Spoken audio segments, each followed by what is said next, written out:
Vive con History Channel historias desde las páginas del tiempo, historias de triunfos y de tragedias, de aventuras y logros, a medida que vamos en busca de la historia.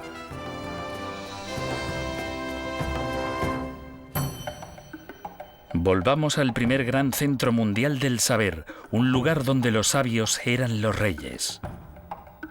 Descubra un almacén de antigua sabiduría cuya grandeza no pudo salvarlo de la destrucción. La Biblioteca de Alejandría. La Biblioteca de Alejandría en el Antiguo Egipto fue algo más que una simple biblioteca. Fue el primer centro de investigación del mundo. Alejandría invitaba a dignatarios de todo el mundo a estudiar en las salas de su biblioteca. Los estudiosos residentes en la ciudad podían vivir, comer, aprender y trabajar con los visitantes que traían nuevos e importantes conocimientos a Alejandría. Aparentemente, todo lo que queda de la legendaria biblioteca es esta moderna excavación llamada el Serapeo, la estructura secundaria construida cuando la biblioteca original empezó a desbordarse con libros y gente. El Serapeo nos permite vislumbrar el ilustre pasado de la biblioteca, provocando aún más nuestra curiosidad. Lo increíble sobre la Biblioteca de Alejandría es que era el centro del saber más importante del mundo antiguo. Y no sabemos dónde estaba o dónde está ahora. No sabemos cómo era. No sabemos con detalle qué libros tenía. No sabemos quiénes estuvieron allí. Hay más cosas que no sabemos que cosas que sabemos, y fue quizás el fenómeno más importante de la historia intelectual del hombre.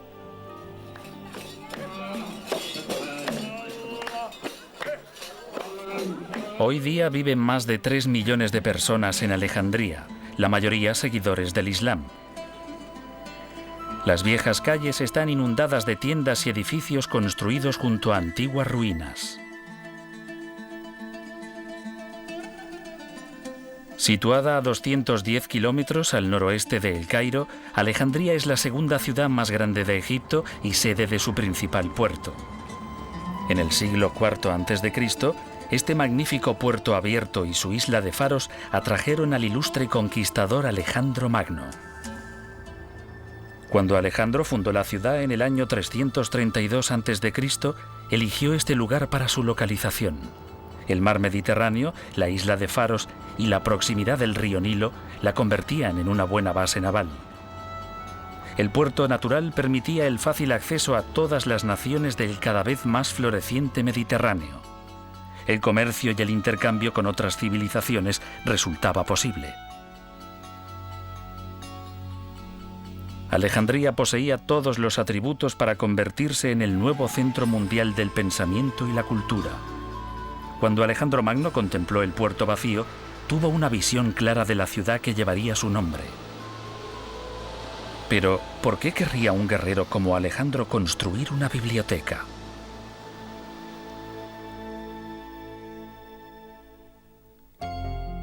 Mucho antes de que Alejandro penetrase en Egipto, generaciones de griegos luchaban por desvelar los enigmas de la existencia. Todo estaba abierto a la investigación. Atenas, en Grecia, se convirtió en el centro intelectual de la antigua Grecia.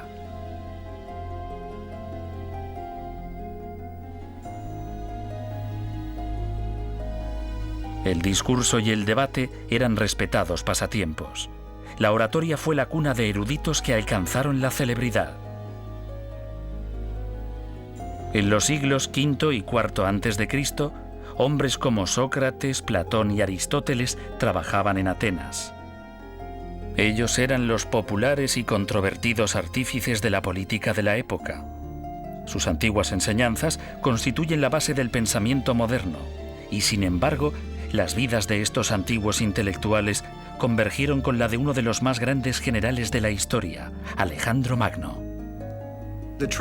La tradición cuenta que Alejandro fue discípulo de Aristóteles.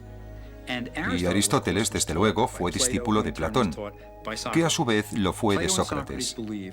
Platón y Sócrates creían que los sentidos nos confunden, que uno no debía creer lo que veía. Creían en verdades inmutables y eternas, que son aprendidas por la mente, no por los sentidos. Aristóteles dijo, no, nada penetra en la mente si no es a través de los sentidos. Y él, a su vez, enseñó a Alejandro Magno. Alejandro era hijo del rey Filipo de Macedonia, el estado de la antigua Grecia que más rápidamente se expandía. Naturalmente, el rey Filipo deseaba el mejor preceptor del país para su hijo. Así que, a la edad de 13 años, Alejandro fue confiado al gran filósofo Aristóteles. El preceptor despertó en el joven guerrero un amor apasionado por el saber. Los hombres instruidos son tan superiores a los ignorantes como los vivos lo son a los muertos. El destino de los imperios depende de la educación de su juventud. Aristóteles el filósofo, siglo IV a.C.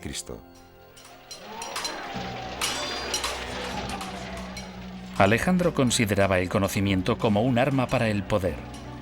En su lucha para conquistar el mundo una década más tarde, Alejandro llevaba consigo en las batallas una copia de Aristóteles de la Ilíada de Homero. El guerrero era también un poeta. Guiando a su impresionante ejército a través de Asia hasta la India occidental, el joven general inspiraba admiración. Su campaña para defenderse de la dominación persa penetró como una lanza en el mundo antiguo, ganándose el apoyo de ejércitos, imperios y países. En el otoño del año 332 a.C., Alejandro penetró en Egipto en su campaña mundial. Egipto, entonces una provincia persa, aclamó a Alejandro como al liberador de la opresión persa. Recibido como soberano, Alejandro fue coronado faraón de Egipto.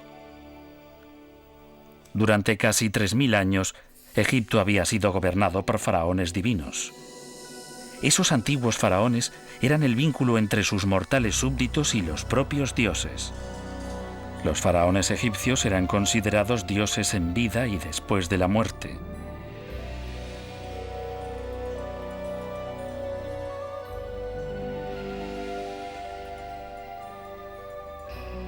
Pero Alejandro era griego, no egipcio.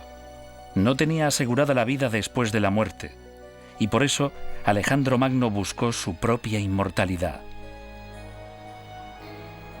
En lo profundo del desierto de Siwa, Alejandro consultó el oráculo de El Oculto, el gran dios egipcio Amón. La leyenda cuenta que Alejandro guardaba un secreto, que era el descendiente no del mortal rey Filipo, sino hijo del propio dios Amón. Fue a Siwa y preguntó al oráculo del dios Amón si eso era cierto. Y en un sueño vio al dios Amón abrazar a su madre. Así que esta era la garantía, la confirmación de su pretensión. Entonces preguntó a su padre, el dios Amón, si quería que él hiciese algo. Y la respuesta vino también a través de un sueño. Rey, soy el dios Amón que te habla. Ve y funda una ilustre ciudad donde está la isla de Faros. Él inmediatamente hizo esto.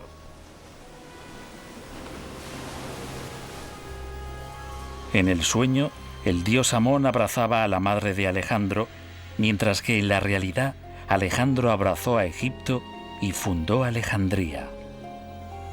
En el año 332 a.C., decretó que esta ciudad sería el centro del saber del mundo conocido, un imán cultural que atraería a los hombres de talento de todo el mundo.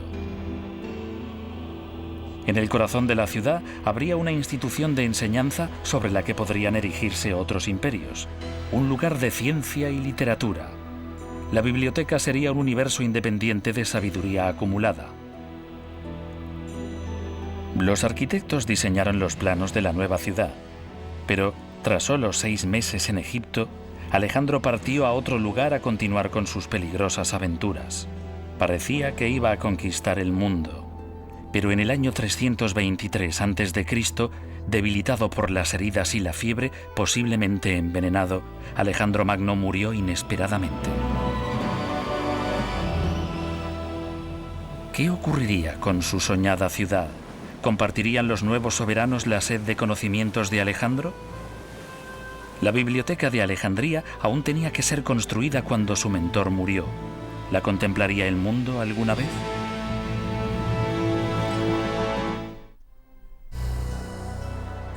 Con la fundación de Alejandría se inició un nuevo y brillante período de la historia de Grecia. Era el amanecer de un nuevo imperio y de una nueva forma de pensamiento. Cuando Alejandro Magno murió, Ptolomeo, su general de más confianza, le sucedió en el gobierno de Egipto y construyó la biblioteca concebida por Alejandro.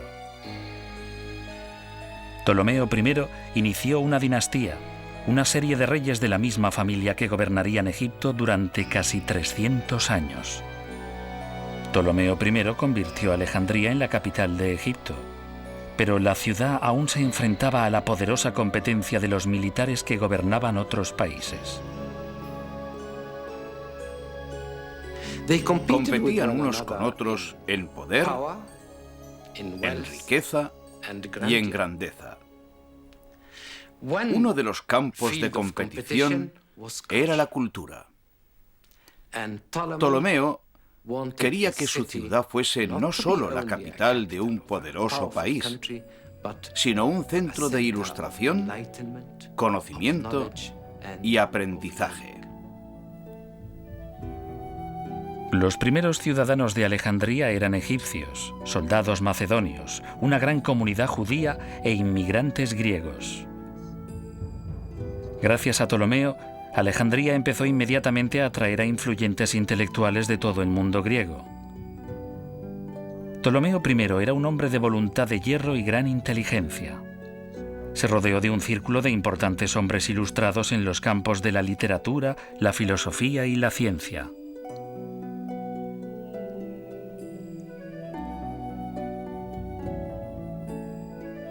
El arquitecto Demetrio de Falero asistió a Ptolomeo en el diseño de los planos del nuevo centro. Ladrillos, templos caídos y esfinges semidestruidas son lo único que queda de esta institución.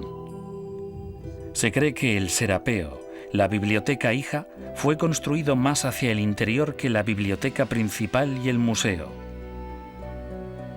¿Dónde estaba situada la parte principal de la biblioteca?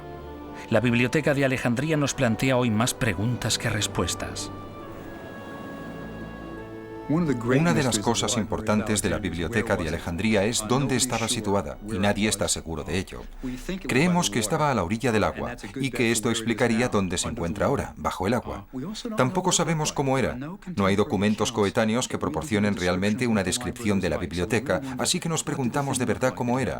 ¿Tenía 2 pisos? ¿Tenía 3 pisos? ¿Era oscura o tenía una buena iluminación? Hay muchas cosas que no sabemos sobre la biblioteca. La biblioteca principal estaba construida probablemente cerca del puerto, en el barrio griego real de Alejandría. Se cree que estaba dentro o cerca del palacio llamado Bruchión o museo. Los estudios que se desarrollaban allí eran costeados por la Casa Real. Muchos sabios locales recibían un sueldo del rey. Los ptolomeos estaban lógicamente orgullosos de su biblioteca. Había un fuerte sentido del deber por parte de los ptolomeos hacia el fomento del aprendizaje, lo que es muy destacable en cierta forma. Siempre lo es, ya que sus preocupaciones reales eran el poder, la seguridad de la dinastía y los problemas de Egipto, que eran enormes. Una de las cosas que hizo Ptolomeo fue coleccionar libros, algo muy propio de los griegos, coleccionar tantos libros como fuera posible, y él lo hizo con creces. Los visitantes llegaban con sus versiones de famosos textos literarios antiguos. Algunas veces se enviaba a agentes al extranjero para conseguir nuevas obras. A veces se donaban manuscritos a la biblioteca. Incluso la biblioteca de Aristóteles fue legada a la biblioteca de Alejandría. Se nos ha contado también que existía una ley por la que cualquier viajero que entraba en el país en el puerto de Alejandría, era registrado en busca de libros. No en busca de drogas, sino de libros. Y si se encontraba un libro, este era llevado a la biblioteca. Si no había allí una copia de él, era confiscado y el viajero compensado. Así que hicieron cosas extraordinarias para adquirir libros. Pero el método normal para adquirir libros era, desde luego, comprarlos. Y había mercados y mercados de libros.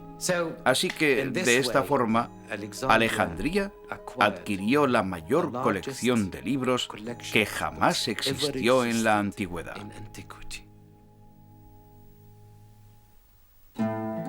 ¿Cuántos manuscritos contenía la biblioteca de Alejandría? El objetivo de Ptolomeo era conseguir toda obra escrita existente en el mundo griego y más allá. Se decía que solo la colección secundaria situada en el Serapeo contenía más de 300.000 libros. Pero con el paso del tiempo, la colección creció todavía más. No sabemos cuántos libros había. Las autoridades en la materia dicen que alrededor de 400 a 500.000, lo que supondría una biblioteca increíblemente grande según todos los estándares.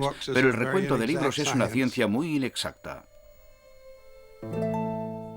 En la biblioteca de Alejandría, los manuscritos no solo eran almacenados. Eran utilizados como fuentes de investigación y de referencia para los nuevos estudiosos. Y los libros más valiosos eran copiados por escribas locales e intercambiados por libros de otras partes del mundo antiguo. Algunas de las obras más importantes de la historia se habrían perdido para siempre de no haber sido copiadas en Alejandría. Lo más importante de la biblioteca y del Museo de Alejandría es que hacían lo que una gran biblioteca hace: difundían el conocimiento. Cuando entras en una biblioteca y coges un libro, estás realizando una de las grandes funciones culturales básicas y la biblioteca está cumpliendo su misión. Cada obra debía ser catalogada, posiblemente referenciada y colocada en su lugar.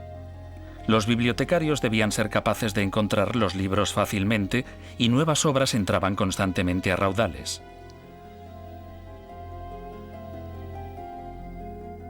Además de nuevo material para la biblioteca, venían más visitantes.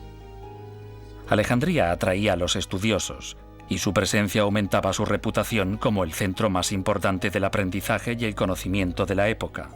El anatomista Herófilo abrió una escuela de medicina en el Bruchión. Antes de Alejandría, los médicos utilizaban a animales para la investigación de la anatomía humana. Se rumoreaba que, mucho antes de que se realizasen operaciones con anestesia, los científicos de Alejandría operaban directamente a personas vivas. No existen pruebas de ello, pero Herófilo fue uno de los primeros en realizar reconocimientos médicos de cadáveres humanos. Por tradición, los griegos tenían prohibido realizar disecciones. Estaba prohibido realizar incisiones en cuerpos humanos. Para los griegos era casi un sacrilegio. Pero en suelo egipcio existía la tradición de los embalsamadores egipcios, que durante 3000 años habían estado diseccionando cuerpos. Así que en la Escuela de Medicina de Alejandría, por primera vez, los médicos pudieron hacer prácticas en cadáveres humanos. Y en Grecia, en Atenas, por ejemplo, había médicos que decían: ojalá hubiese estudiado en Alejandría, porque allí se pueden realizar disecciones humanas. Así que en la biblioteca de Alejandría había, en cierto sentido, más libertad que en cualquier otro lugar, y especialmente en la Escuela de Medicina, y esta era una de sus características más importantes. Además de la literatura y la medicina, la investigación en Alejandría bajo el auspicio de los Ptolomeos favoreció el estudio de las matemáticas. El fundador de la geometría, Euclides, vivió en Alejandría y publicó un libro de texto que reemplazó todos los anteriores. También abrió una escuela. La geometría estudiada en la escuela primaria es desde luego la de la biblioteca de Alejandría. Euclides explicaría los resultados de los teoremas básicos que otros habían creado y hoy todavía se puede ver en cualquier libro de introducción a la geometría el nombre de uno de los hombres que trabajó y estudió en la biblioteca. Poco se sabe sobre la vida personal de Euclides, pero existe una leyenda. Cuando Euclides mostró su nueva obra al rey Ptolomeo, el rey le preguntó si había algún camino fácil hacia el conocimiento. La respuesta de Euclides fue: no hay caminos reales hacia la geometría.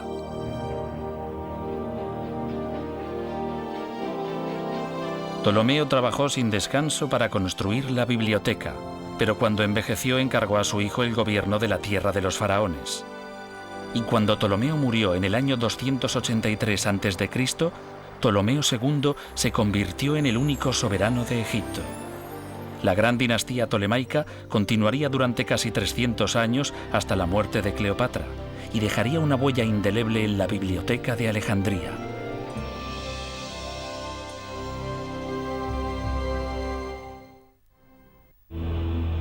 El segundo Ptolomeo cumplió con los deseos de su padre y de Alejandro Magno, y la Biblioteca de Alejandría floreció en el siglo III a.C.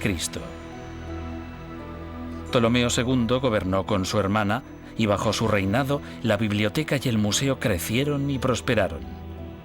Fue la Edad de Oro de Alejandría. Además de ampliar la biblioteca y el museo, Ptolomeo II construyó la última de las 7 maravillas del mundo antiguo: un faro colosal en la isla de Faros.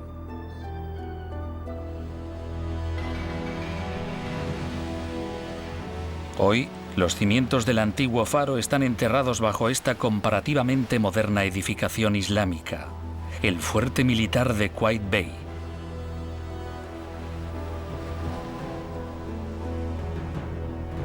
Pero en la época tolemaica, los viajeros que llegaban a Alejandría contemplaban el primer faro de la historia diseñado arquitectónicamente, una maravilla de la construcción de 3 niveles de unos 120 metros de altura.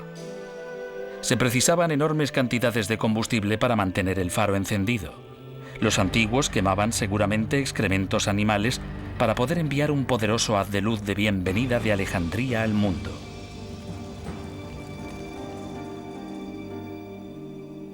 Los viajeros guiados por el faro eran atraídos a la biblioteca, seducidos por los tesoros de sus manuscritos.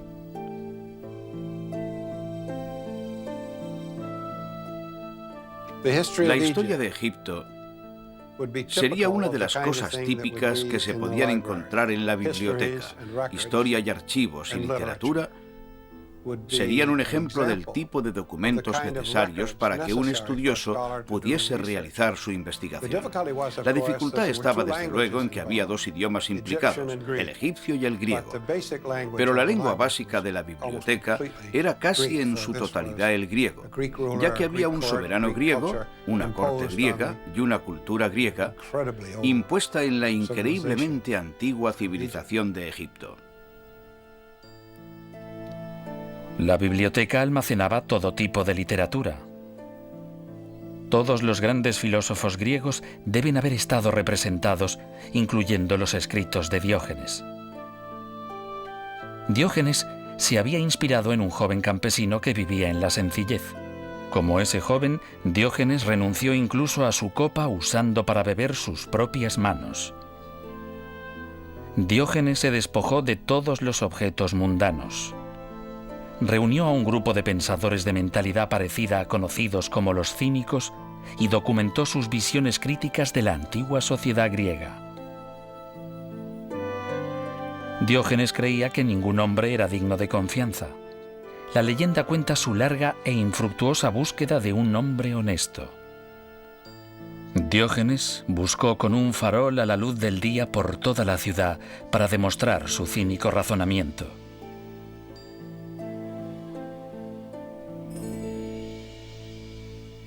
Los manuscritos de Diógenes el Cínico constituyeron una parte de la inmensa colección de la biblioteca. La biblioteca de Alejandría era realmente única en un sentido importante. Era ecléctica. Lo querían todo. No solo almacenaban cultura griega, querían textos babilonios, querían textos turcos, querían todo lo que pudiesen conseguir. Querían la Biblia judía. Según la leyenda, la primera traducción al griego del Antiguo Testamento fue escrita en Alejandría bajo la supervisión de Ptolomeo II. Se dice que pidió a 70 sabios judíos que tradujesen y copiasen simultáneamente los libros de la ley judíos.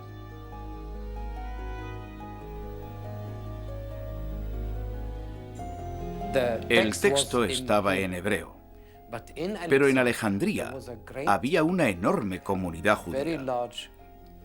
Parece que esa comunidad fue rápidamente helenizada y que el hebreo dejó de hablarse y entenderse. Por eso era necesaria una versión griega, y esta se hizo en Alejandría. Con un nombre inspirado en el número de sabios que la copiaron, la versión de los 70 hizo el texto del Antiguo Testamento accesible a un amplio número de personas y creó la base para otras incontables traducciones de la Biblia. La Biblia y todos los libros de esa época estaban escritos en rollos de papiro. La palabra papel viene de la egipcia papiro, la planta de la que se hacían los rollos de pergamino. Los papiros crecían a lo largo de las orillas del Nilo. Los antiguos prensaban cañas de papiro mojadas. Las machacaban hasta obtener láminas y cuando éstas estaban secas se podía escribir sobre ellas con pluma y tinta. Un escriba tardaba mucho en terminar un libro, y no creo desde luego que se tomasen el trabajo como nosotros lo hacemos. Nosotros nos volveríamos locos tratando de copiar un libro a mano en un papiro, pero era una profesión famosa, y algunos escribas se convirtieron en gente importante. Desde luego, en aquel entonces ser capaz de leer y escribir era casi mágico. La astrología y la astronomía fueron ciencias famosas a lo largo de la existencia de la Biblioteca de Alejandría. Muchos antiguos creían en la influencia de las estrellas y los planetas en la vida cotidiana. Lo que se creía era, desde luego, que lo que pasa arriba pasa abajo. Lo que ocurría en los cielos influía en lo que había en la tierra. Así que la astrología formaba parte de la astronomía, y los astrónomos eran astrólogos, y los astrólogos astrónomos. Para predecir lo que ocurría en la tierra, uno tenía que observar atentamente lo que ocurría arriba. En Alejandría, Aristarco fue el primero en afirmar que la Tierra gira alrededor de un sol inmóvil. Aproximadamente 100 años más tarde, Hiparco fue el primero en representar en un mapa más de 1000 estrellas. Incluso llegó a calcular la distancia del año solar con un margen de error de solo 7 minutos. La biblioteca debió ser un lugar excitante. Quiero decir que era lo más parecido a una beca del gobierno con la que uno podía hacer lo que quería y ser apoyado. La idea de fondo era estudiar todo por su propio interés y tratar de reunir todos los conocimientos para desvelar los misterios del universo. Pero mientras los sabios de Alejandría resolvían los enigmas de la mente, el poder de los romanos iba surgiendo en Oriente. ¿Sería capaz este oasis del conocimiento de sobrevivir en un mundo cada vez más amenazador? En Alejandría, otro Ptolomeo fue coronado rey de Egipto en el año 246 a.C. Ptolomeo III era un conquistador. Viajó por todo el mundo y regresó a Alejandría con valiosísimos tesoros egipcios robados por los persas 300 años antes. Este acto de restauración hizo que Ptolomeo III se ganase el título de benefactor. Bajo su reinado, la tradición del aprendizaje prosperó en Alejandría durante otra generación. Alrededor del año 235 a.C., el honorable cargo de jefe de la biblioteca fue desempeñado por Eratóstenes. Siguiendo la tradición, el influyente erudito también sirvió como preceptor de la familia real. Este sabio de 40 años de edad dominaba una gran variedad de materias, desde la poesía hasta la ciencia.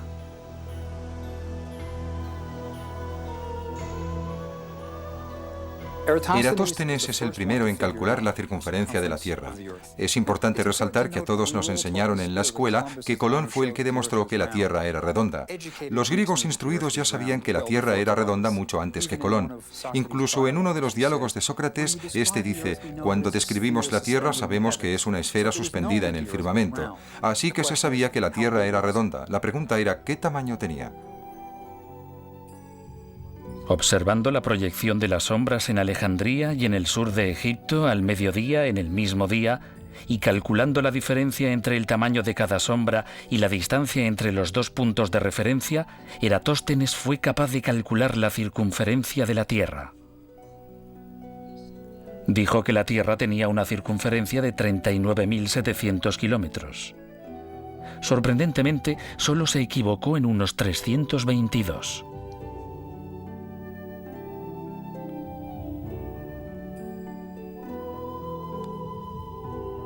Un coetáneo de Eratóstenes llamado Arquímedes también visitó Alejandría. Quizás el más famoso de los antiguos matemáticos, Arquímedes estudió pesos y medidas, lo que ahora llamamos física. El principio de los vasos comunicantes de Arquímedes todavía se estudia hoy. En la cumbre de su popularidad, raudales y raudales de grandes pensadores pasaron por Alejandría. Pero con el tiempo, el brillo de la biblioteca empezó a desaparecer.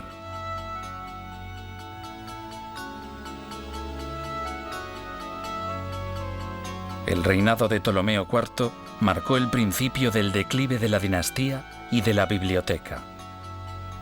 Otros centros mundiales del saber emergieron para sustituirla. Cerca del mar Egeo, la biblioteca de Pérgamo rivalizaba con la de Alejandría en cultura y esplendor. Y cuando la influencia de los romanos se extendió por todo el mundo, incluso la gran dinastía tolemaica se vio amenazada por el Imperio de Roma. En el año 48 a.C., cuando el general romano Julio César llegó a Egipto, el soberano del país era la reina Cleopatra, de solo 19 años, quizás la más famosa y legendaria de todos los Ptolomeos.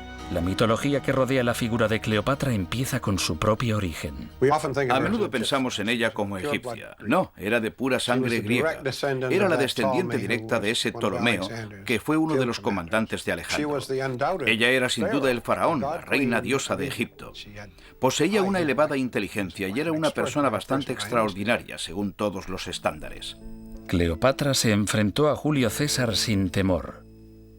Aunque César vino a conquistar Egipto, fue Cleopatra la que conquistó el corazón de César. Se dice que en su primer encuentro ella apareció desnuda ante él, desarmando al brillante romano con sus maneras encantadoras y sabiduría política.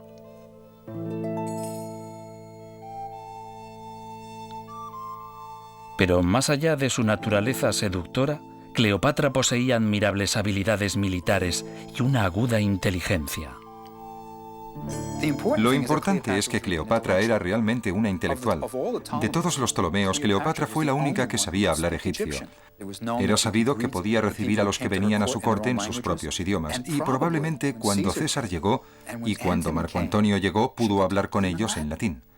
Así que Cleopatra seguramente tuvo un interés activo en la biblioteca, casi con seguridad como una intelectual. Se dice incluso que Cleopatra escribió algunas obras que pudieron estar en la biblioteca.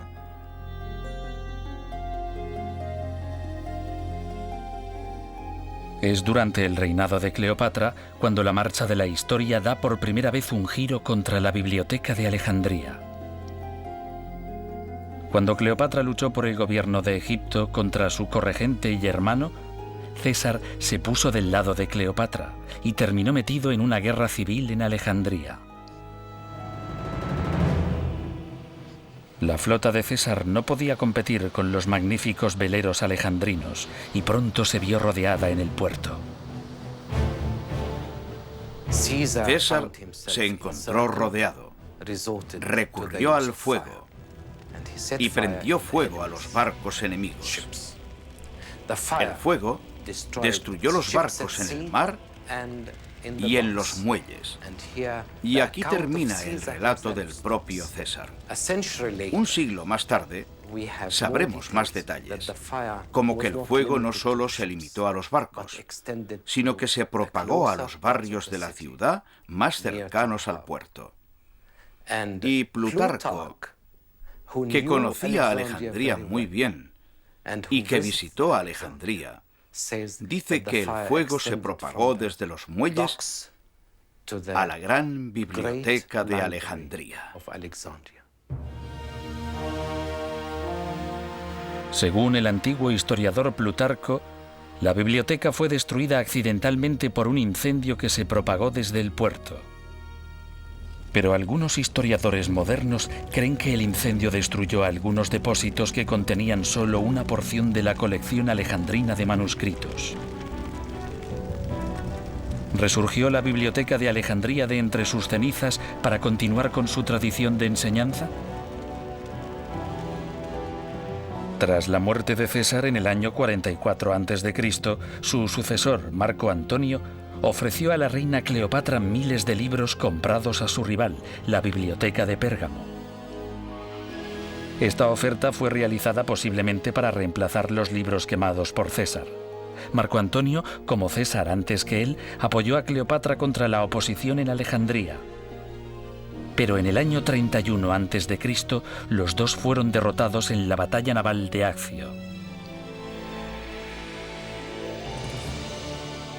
Marco Antonio se suicidó y su amante, la reina Cleopatra, pronto le siguió. La leyenda dice que Cleopatra puso una serpiente en su pecho y tras la mordedura del áspid rápidamente sucumbió a su veneno y murió. Es más probable que la reina ingiriese un veneno que la mató. Pero cualquiera que fuese la causa, la dinastía tolemaica que había fundado y financiado la Biblioteca de Alejandría terminó con la muerte de Cleopatra en el año 30 a.C. Si la guerra civil de Alejandría y el fin de una dinastía no pudieron destruir la enorme biblioteca, ¿qué lo hizo?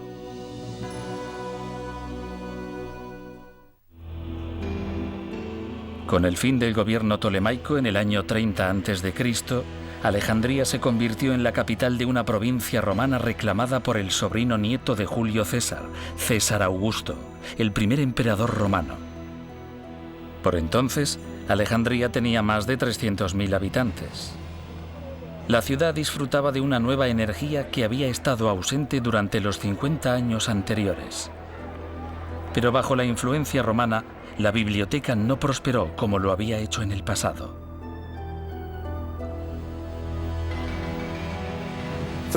Los romanos tenían un concepto del aprendizaje distinto a los griegos. No tenían iniciativa intelectual, no disfrutaban con el mero hecho de aprender, con la razón pura. Así que cuando los romanos llegaron, les gustaba el lujo, les gustaba lo de ser momificados, les encantaba la idea de la inmortalidad, pero mantener la biblioteca ya era otra cosa.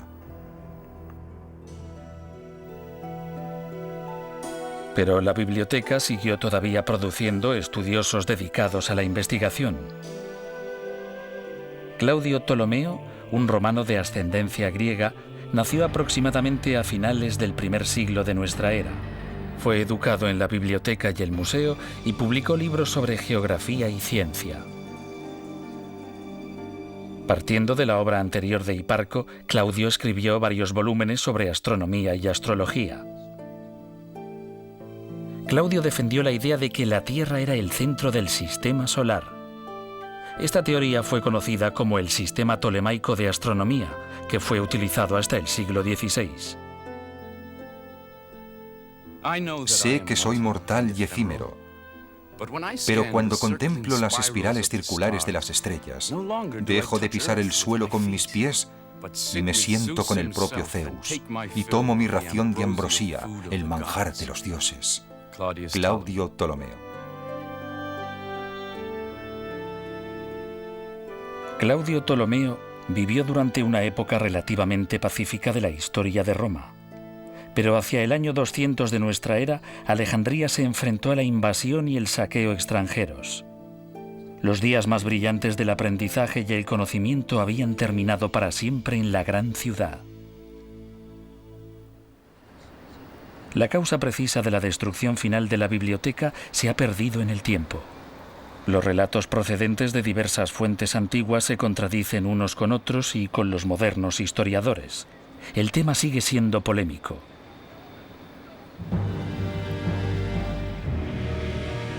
Hacia el año 400, el paganismo fue proscrito y el cristianismo prevaleció como la religión oficial del Imperio Romano. El emperador Teodosio ordenó la destrucción de todos los templos y monumentos no cristianos. los sabios paganos fueron asesinados en las calles. En una época de constante confrontación étnica y rebelión, la biblioteca pudo haber sido destruida por los cristianos.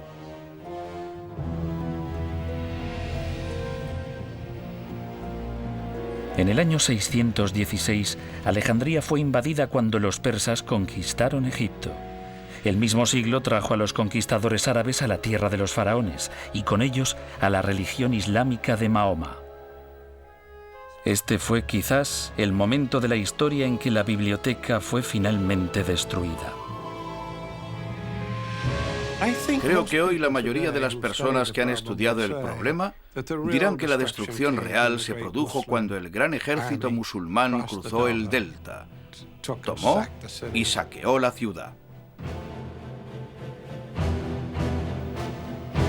Alejandría se rindió a los musulmanes, que decretaron que, si el contenido de la biblioteca contradecía la fe islámica, debía ser destruido, y si apoyaba la fe islámica, los libros eran innecesarios y debían ser destruidos.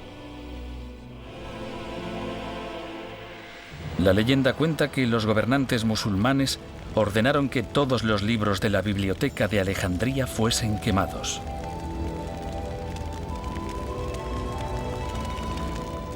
Combinando todas las historias que rodean el declive y la destrucción de la biblioteca de Alejandría, es posible que lleguemos a la verdad. Quizás la gran institución fue muriendo gradualmente. El incendio de César, la falta de financiación, la revolución cristiana, la invasión musulmana y el húmedo clima de la costa de la magnífica ciudad portuaria pueden haber contribuido todos juntos a la pérdida de la mayor colección de manuscritos de la antigüedad. Si sobrevivió algo, debió simplemente desintegrarse. Quizás lo importante sea no cómo desapareció la biblioteca, sino que existiese alguna vez. Creo que lo maravilloso acerca de la Biblioteca de Alejandría es que la hicieran, que los Ptolomeos quisiesen apoyar a este grupo de intelectuales que no hacían nada por la economía de Grecia. No aportaban dinero, no hacían ninguna contribución al estilo de vida tolemaico, pero aún así ellos la mantuvieron. El aprendizaje se consideraba bueno en sí mismo, y eso es maravilloso. Los grandes centros de investigación del mundo actual son hijos de la gran biblioteca de Alejandría. Allí, hace 2000 años, el conocimiento era algo codiciado y los intelectuales eran héroes. Es un legado que ilumina nuestro sendero a medida que vamos en busca de la historia.